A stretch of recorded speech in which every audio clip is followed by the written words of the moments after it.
I have many, many properties in Florida. In Miami, developed great developments. We own Doral, which is one of the great places in the world. I think it's the greatest resort, or just about. I bought it and I had a choice. I said, we can do the A job, the B job, the C job, or the D job.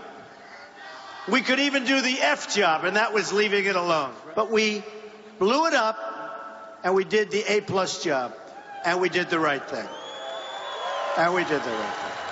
We did the right thing. That was Donald Trump speaking in Florida yesterday about his purchase and renovation of the historic Doral Golf Club in Miami, a course that has hosted PGA events for the past 55 years.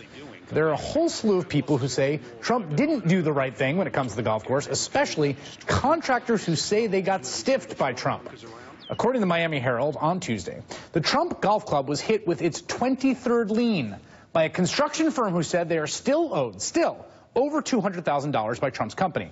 That's after filings from 22 other contractors and subcontractors claiming Trump's company failed to pay their contracts in full. Trump's business attorney told the Herald on a project of this magnitude with hundreds of contractors, 20 liens isn't a big deal. It's a complicated project, and what's important is the fact things are getting paid. Now, that makes it seem like Trump is trying to settle up. Perhaps they just can't write checks fast enough. But here's what the process has looked like for just one of those 23 contractors. All right, Trump had a $200,000 deal with the Paint Spot. It's a local, independently owned small business in Miami.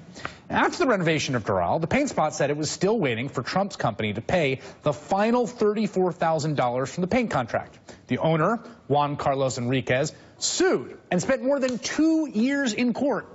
According to court testimony, the manager of the general contractor for the Doral renovation admitted the decision was made not to pay the Paint Spot because Trump here already paid enough.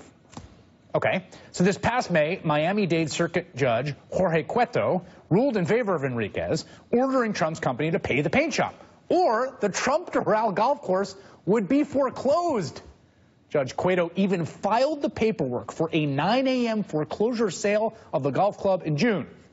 A week later, more bad news for Team Trump. PGA announced it was pulling its tournament from the Doral golf course, saying it couldn't find a sponsor. Now, Trump eventually fought off foreclosure by placing the $34,000 he owed in escrow, but it doesn't end there. The judge ruled last month that Trump's company would have to compensate the paint shop for its legal fees, to the tune of $300,000. Last week, Trump's lawyers filed an appeal. Again, this is the story of just one of the 23 contractors from one of Donald Trump's properties. And in this one case, Trump risked foreclosure of the property he bought for $150 million in order to withhold $34,000 from a small local paint shop. For the guy who makes the best deals, Trump is now facing nearly $300,000 in legal fees, more than the entire original contract with the Miami paint supplier. Today in Michigan, Hillary Clinton said Trump has a history of trying to stiff small businesses, and she made it